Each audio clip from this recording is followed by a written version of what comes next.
Olá, gente. Paulo Maoeste Corrêa com vocês. Sempre bom reencontrá-los. Espero que estejam todos bem, com saúde, assim como os seus familiares. Esse momento tão difícil, né? A gente está tendo aí mortes e mais mortes, gente. Muito triste.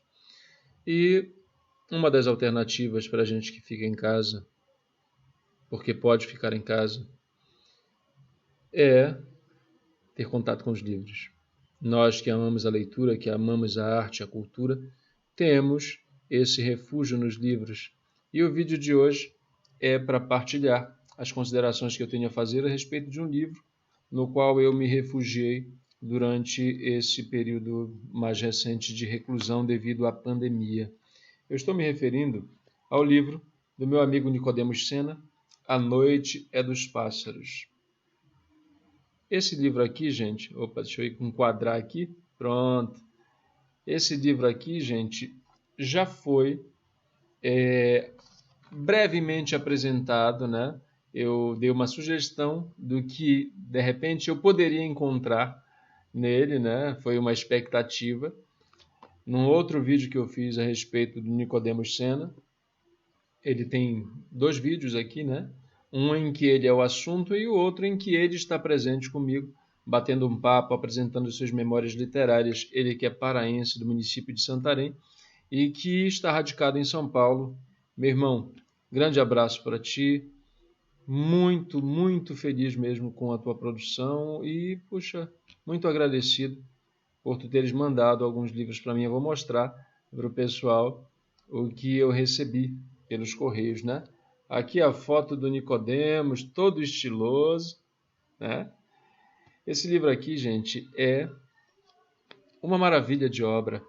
É uma obra que tem um valor significativo e eu vou puxar, né, esse peso desse trabalho literário do Nicodemos Sena nesse livro em particular a partir da dedicatória que ele fez para mim. Né? Ele está aqui, é o amigo Paulo e tal. E aí mais à frente está assim mesmo.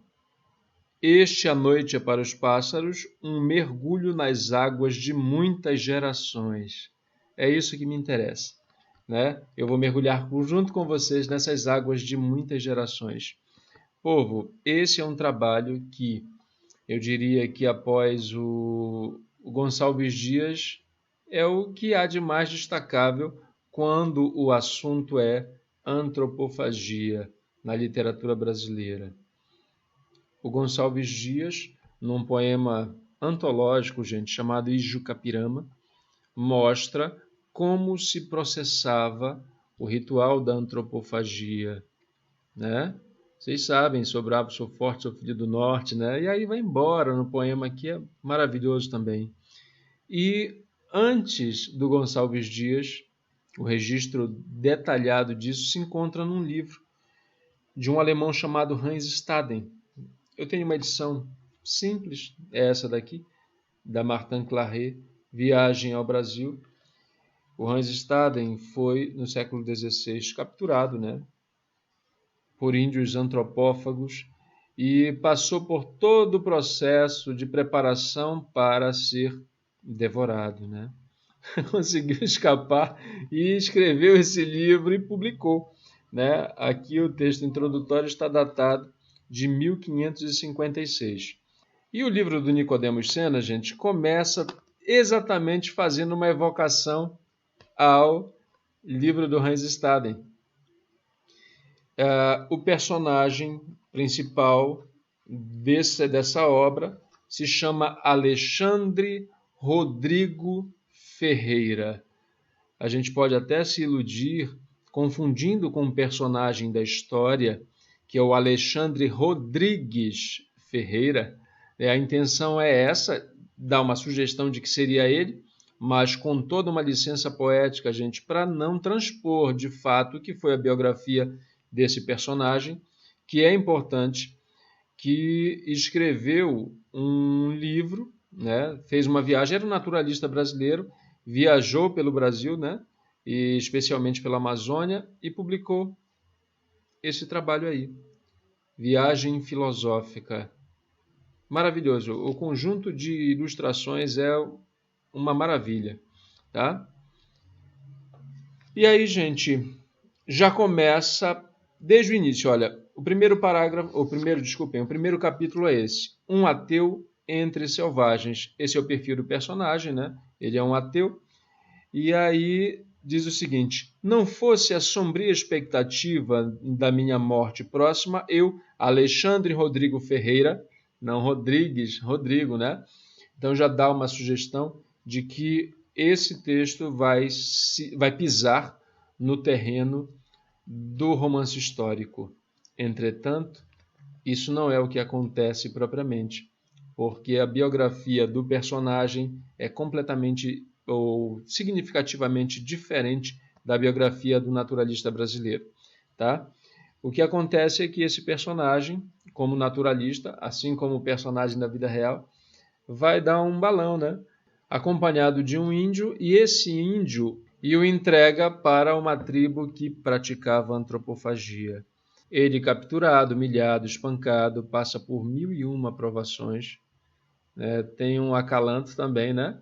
Tem um conforto, a princípio, nos olhos de uma personagem chamada Potira, é uma jovem índia, e que vai ser o par, né, do personagem ao longo de toda a narrativa e vai acompanhá-lo, né, durante todo o processo, que vai explicar o título A Noite é dos Pássaros. Tá certo? A princípio, ele se ancora no olhar dessa moça, mas depois ele vai se ancorar no corpo dela. Vocês entendem, né? Obviamente. Por ironia do destino, o índio que entregou o Alexandre, né, o Xande, em algumas passagens do livro, vai ser devorado, né, pela mesma tribo a qual ele entregou o Alexandre, né? Então, o que ocorre, gente? Quando ele chegou, foi capturado, ele recebeu, ficou completamente desnudo, né, despido de tudo aquilo que eram as marcas da cultura, à exceção de um adereço que ele recebeu, né, que era um livro que estava perdido por lá, e esse livro era exatamente do Hans Staden, Viagem ao Brasil, que tem o registro das mesmas peripécias que ele, Alexandre, vivenciaria ao longo de toda essa aventura, tá? Então nós já temos aqui gerações, né, para aproveitar o texto, a escrita da dedicatória, gerações valorizadas, né? Tanto a do Hans Staden quanto a do Gonçalves Dias e, evidentemente, há outras que são bem destacáveis. Dentre essas que são destacáveis, eu evidenciaria aqui o Machado de Assis, gente, né? No Memórias Póstumas de Brás Cubas. Isso não está explícito aqui desde o começo, a gente só descobre ao final que se trata, gente, se o livro chegou às nossas mãos, só pode se tratar, obviamente, de um autor defunto? Não, de forma alguma. É que nem um Brás Cubas, é um defunto autor. É um defunto autor. A gente descobre, ao final, que ele morre, né? Morre com todas as singularidades do percurso que ele traça ao longo da narrativa, né? Mas ele não escapa. Tá bom? Ele não escapa. Vejam só a sutileza dessa presença intertextual. Tem um texto, o livro tem o prefácio, né? Deixa eu identificar aqui, gente. Olha, eu vou passear pelo livro, viu? Não tem nada sistematizado, é uma flanerie mesmo, é um passeio. Tem um prefácio do Enéas Atanásio e, ao final, o Nicodemos coloca uma fortuna crítica, né, em relação ao trabalho dele, e tem um pós-fácio do Rodrigo Félix da Cruz, que eu achei muito interessante. Ele casou, né, com algumas observações, os argumentos dele casaram com algumas observações que eu fiz ao longo da minha leitura, né? E ele destaca exatamente esse teor intertextual que a obra tem, que é muito forte. Evoca muitas obras.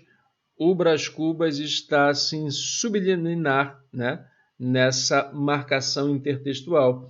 Mas aqui ele destaca, além do Ijucapirama que eu já destaquei, né, o Macunaíma. Como é que o Macunaíma se faz presente? Evidentemente, pela postura do personagem. O personagem é macunaímico, gente. É macunaímico. Ele é muito cheio das presepadas, né? Muito cheio de coisas engraçadas até, tá? A relação entre ele e a Potira é uma relação que tem uns lances bem interessantes, né? Mas eu não vou estragar a leitura de vocês, tá bom? Eu vou realmente passar por aspectos bem mais superficiais, que, por sua vez, servirão para vocês aprofundarem a leitura de vocês. Esse aspecto intertextual é muito significativo, né? Gerações. Então, nós já temos aqui, olha, do Hans Staden, intertextos. Temos o Gonçalves Dias, temos o Brás Cubas, temos Iracema. A Potira cuidava também daquilo que está escrito aqui, o segredo. Ela conhecia os segredos de Jurema. Quem é que cuidava dos segredos de Jurema? Era Iracema, no romance homônimo do José de Alencar. Tá? Então vejam como ele vai pensando elementos de diversas gerações, realmente, da nossa arte, da nossa história, da escrita a respeito do nosso país. É o caso do Hans Staden, por exemplo. Tá? E é muito curioso como o romance vai se construindo, não só macunaímica, aqui de palavra difícil, macunaimicamente a partir da figura do protagonista, né, mas sobretudo pela postura do escritor, né, ao configurar a sua obra devido a esses vários recortes como se fosse também uma espécie de rapsódia, como a gente vê no Macunaíma. Viram quanto de referências soltas eu já fui puxando daqui só de folhear e cutucar aqui um pouquinho da memória, né? Então, tem aqui o José de Alencar muito presente. Ainda do Macunaíma, gente, nós podemos pegar aqui a presença de uma figura chamada Sumé, né? Que seria um branco que veio ensinar para os índios o valor da religião, da fé, e ele se contrapõe ao longo do livro aqui a Jurupari. Esses dois personagens aparecem no Macunaíma do Mário de Andrade, tá? O Jurupari como uma feição diabólica que é a mesma que foi evidenciada por toda a tradição jesuítica de conversão aos índios, e o Sumé, que aparece no Macunaíma, lembram lá da pegada do Sumé, né? Aquela pegada em que os três irmãos Manap, Macunaíma e Jiguê tomam banho e cada um fica de uma cor diferente, né? De uma etnia diferente, portanto. Esse Sumé aparece aqui e ele acaba sendo derrotado pelo Jurupari, né? Que na prática, na realidade, né? É uma espécie de legislador indígena. Ele imprimiu na comunidade indígena um novo regime, que é o patriarcado. Ele era um representante do sol. Então está aqui, mas ele aparece como um demônio mesmo, né? Uma espécie de demônio. Não esquecer que essa narrativa está sendo contada sob o ponto de vista de um branco, né? E aí faz sentido ser desenhado dessa forma, né? O livro tem digamos, um incremento a mais. As falas dos indígenas são apresentadas de duas formas, em tupi e com a tradução em português. Tá? Eu não tenho o conhecimento suficiente para apreciar aí a expressão em tupi, né? Mas é muito interessante como o Nicodemos se deu a esse trabalho de apresentar nas duas formas.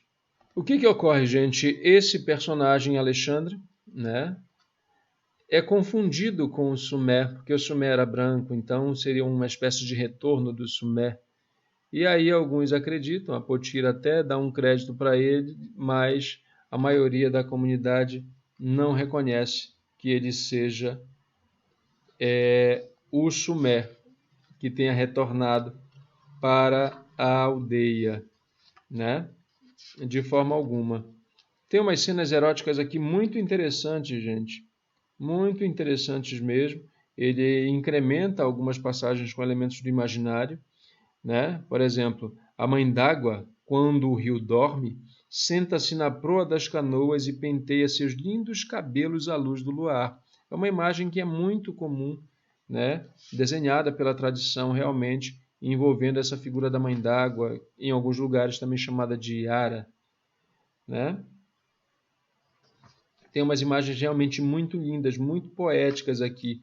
E o texto se pauta, né, numa narrativa que corre linearmente, gente, até um determinado ponto. Depois, o valor onírico, que é destacado aqui no pós-fácil, num texto do próprio Nicodemos, né, aqui não no pós-fácil, num texto posterior dele, em que ele diz o seguinte: procuro captar a sugestão onírica dos mitos indígenas, despindo-os da roupagem imposta pelo colonizador, libertando o nosso imaginário do medo que o alienou. E aí ele vai fazendo isso, né? Vai costurando esses elementos. Como eu disse, num determinado ponto, gente, a coisa sai do chão, né? Cria asas. Ele é metamorfoseado em um passarinho. O corpo dele é deteriorado, né? E ele não consegue voltar para o corpo. E esse é o fim, né? Claro que eu estou abreviando aqui, né? Para a gente não levar 2 horas comentando o livro, né? Eu estou sintetizando, gente. Olha essa passagem. Alentejo fluindo no ar trêmulo das manhãs, vozes hebraicas que imprecam e pregam, vozes inglesas que murmuram e soluçam, vozes brasileiras que suplicam e amaldiçoam, trêmulas vozes da África procurando o sentido do mundo, vozes de Dante. Aqui é uma brincadeira que ele está fazendo com o navio negreiro, né? Do Castro Alves e com, claro, né, o próprio Vozes da África, né? Aí mais adiante, e o poeta que se agarra à última quimera, poxa, Augusto dos Anjos presentes, né? Então tem muito, gente. Se a gente pode classificar esse texto, a gente pode classificar exatamente com a definição de texto que é dada pelo Roland Barthes em um de seus estudos. Ele diz assim mesmo, o texto fala, né? Meu nome é Legião. Por que Legião? Porque são muitos, e realmente aqui são muitas, muitas vozes mesmo, né? Esse lance da metamorfose, né, e assim do transformar-se em passarinho é um lance muito bonito aqui, muito bonito. Tem várias lendas dispersas aqui, algumas que estão associadas à origem da noite, como por exemplo no capítulo Sonhar é tua sina, né? Diz o seguinte: Guaratinga-Açu e os outros guerreiros devem estar na grande cabana de cócoras, em torno de um tição quase apagado, murmurando seus temores, sem atinar o que fazer, pois eles sabem que nada podem contra a noite, porque a noite é sagrada e traz os sonhos, que seta alguma pode ferir. O curare peçonhento, que torna mortal o vôo das flechas, foi extraído da mandíbula da serpente quando ela ainda tinha asas e falava.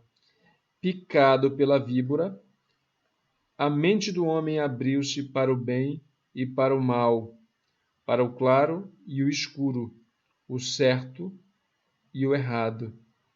Né? Então aqui é uma sugestão de um mito, gente, que é registrado pelo Nunes Pereira, né? O mito de origem da noite. O sujeito deu a noite para a serpente, porque a tribo dele não tinha noite, portanto não podia descansar. E aí ela testou o veneno nesse próprio sujeito, né? E, claro, ele foi... Tem aqui esse mito de origem da noite. Ele foi a primeira vítima, né? Que ela dividiu o veneno com os outros animais peçonhentos, os parentes delas, outras cobras, o escorpião, por aí foi, né? a história continua, mas o lance aqui é a associação entre a noite, a serpente, o veneno. Está muito subliminar aqui, né? E aí é claro que também a justaposição com o texto bíblico, né? Quando fala em pecado, serpente, aí vocês já conhecem o texto, né? Então vejam que eu estou realmente pensando elementos desse trabalho, porque ele é muito significativo. Algumas crendices são evidenciadas em mais de uma passagem do livro. Por exemplo, o pio agoureiro da coruja. Isso é reforçado em mais de um momento do livro. Isso é muito interessante, muito interessante. É óbvio, gente, que essa narrativa não se restringe a aspectos exclusivamente associados à literatura brasileira e ao imaginário amazônico. Tem recortes muito abrangentes, como nessa passagem, por exemplo. É que o ventre de uma mulher expulsou-te para a luz, e a luz te cegou, mas não precisas morrer para voltar a enxergar as coisas invisíveis.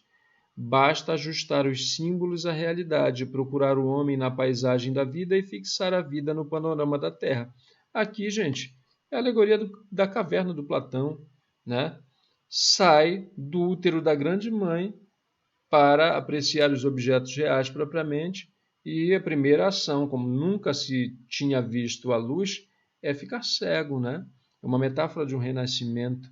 E a conexão aqui, que são jogos de inversões, né?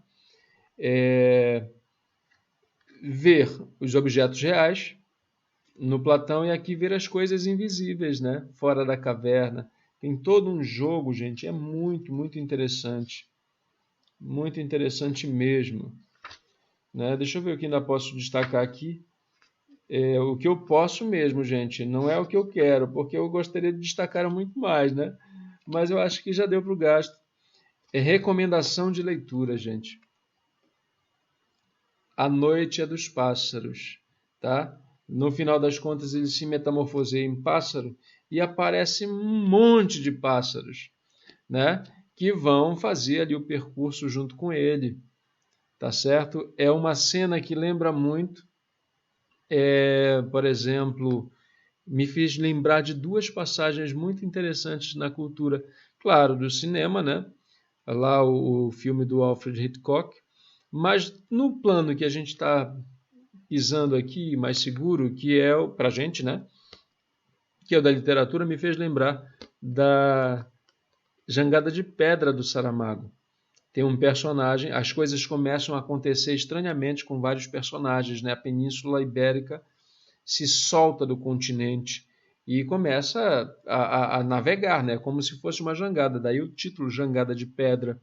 E tem um personagem que é perseguido por uma nuvem de pássaros. Essa nuvem de pássaros aparece aqui para terror dos membros da aldeia, né? Ficam apavorados com aquela arrumação. O que é isso, gente? Então vejam como o texto do Nicodemos Sena, nesse livro, A Noite é dos Pássaros, é uma verdadeira legião, porque é um texto composto a partir de muitos textos. É um texto que agrega, né, o patrimônio somado de gerações e gerações para novamente fazer uso da dedicatória que ele escreveu para mim. Me empolguei tanto aqui, gente, eu devo ter colocado depois, né, o pedido para que vocês se inscrevam aí no canal, mas vou reiterar aqui. Não esqueçam, por favor, de se inscrever no canal, ativar o sininho das notificações, deixar seu like, seu comentário, né, recomendar para os amigos. Isso é muito importante. A minha missão com a resenha do livro, eu considero que tenha terminado aqui, mas ainda não terminou o vídeo. Eu gostaria de partilhar com vocês um tesouro, né? Porque quando a gente recebe livros, gente, e outra coisa, livros dados de presente com muita estima e consideração pelo próprio autor, poxa, isso aí aumenta o valor do objeto, né? Olha só, outro livro do Nicodemos, A Mulher, o Homem e o Cão. Foi um livro que ele mandou para mim. Ele gosta dessa foto, gente, né? Tá bem estiloso aí, tá? Né? Uma postura reflexiva. Esse aqui eu ainda não li. Eu tô na noite, passei pela Noite dos Pássaros e aí eu vou começar a ler os outros livros. Olha só, Ladrões nos Celeiros, Avante Companheiros. Isso aqui é outro livro dele. Deixa eu enquadrar direitinho para vocês visualizarem. Pronto. Me mandou, né? Grato, meu irmão. Muito grato pela partilha. Tem esse outro aqui, gente. Choro por ti, Belterra. Meu amigo Paulo Nunes me falou muito bem desse livro. É uma narrativa memorialística que é pulsante. Vou ler com muita empolgação, meu irmão. Claro que tem aqui, ó, o maior desafio da bibliografia do Nicodemos, né? A Espera do Nunca Mais, gente. Que é o livrão, né? Opa, tá de cabeça para baixo, para vocês acompanharem o título aí. Olha o tamanho, gente. É realmente uma saga amazônica, né? Tem que ter... Deixa eu tirar uma boa folga para ler esse aqui, meu irmão. Vou adorar ler. Né? Esse é o conjunto de livros do Nicodemos Sena que eu tenho, que ele me mandou. Ele me presenteou com outros livros, né? E me deu um presente que eu achei lindo. Não conhecia esse trabalho da Nelly Novaes Coelho, Escritores Brasileiros do Século XX. Olha que trabalho lindo, gente. Né? De crítica literária. Dentre esses escritores, há 3 paraenses. O Vicente Cecim, o próprio Nicodemos Sena. Estou vindo de trás para frente, né? Porque o livro está disposto, a sequência, o sumário está disposto na ordem alfabética, né? E o Haroldo Maranhão. São os 3 nomes do Pará que estão presentes nesse... Eita, gente, olha. Monumental, né? Muito bacana. E aí o Nicodemos me mandou também alguns presentes. Os livros do Santana Pereira, gente. Olha, Os Saparás. Esse daqui eu não conhecia. A Torre de Diáfanos. E esse aqui eu já conhecia. Santana Pereira, A Invenção de Onira, que trata da cabanagem, né, gente? E aí é uma leitura obrigatória para quem estuda essa interface realmente entre literatura e história, tá? E me mandou também o livro da Olga Savary. Aqui, gente. Anima Animalis. Voz de Bichos Brasileiros. É um livro bem interessante. Eu já passei o dia dando uma folheada. O carteiro deixou hoje, aí eu já resolvi fazer o vídeo que estava devendo, né, gente? Faz um tempinho que eu terminei a leitura do livro. É um livro que aparece em vários idiomas, gente. Em vários idiomas. São, deixa eu ver, 2, 4, 6 idiomas. E aí você vai conhecer o livro para poder descobrir que idiomas são esses, tá? Gente, agora sim, nosso vídeo foi concluído. Quero deixar aqui um abraço imenso para o meu amigo Nicodemos Sena. Deixar os parabéns pela produção, né? Registrar aqui a minha gratidão pela consideração de ter enviado esse material todo para mim, tá bom? Grande abraço, meu irmão. Vida longa a todos nós e, claro, né? Vida longa à literatura.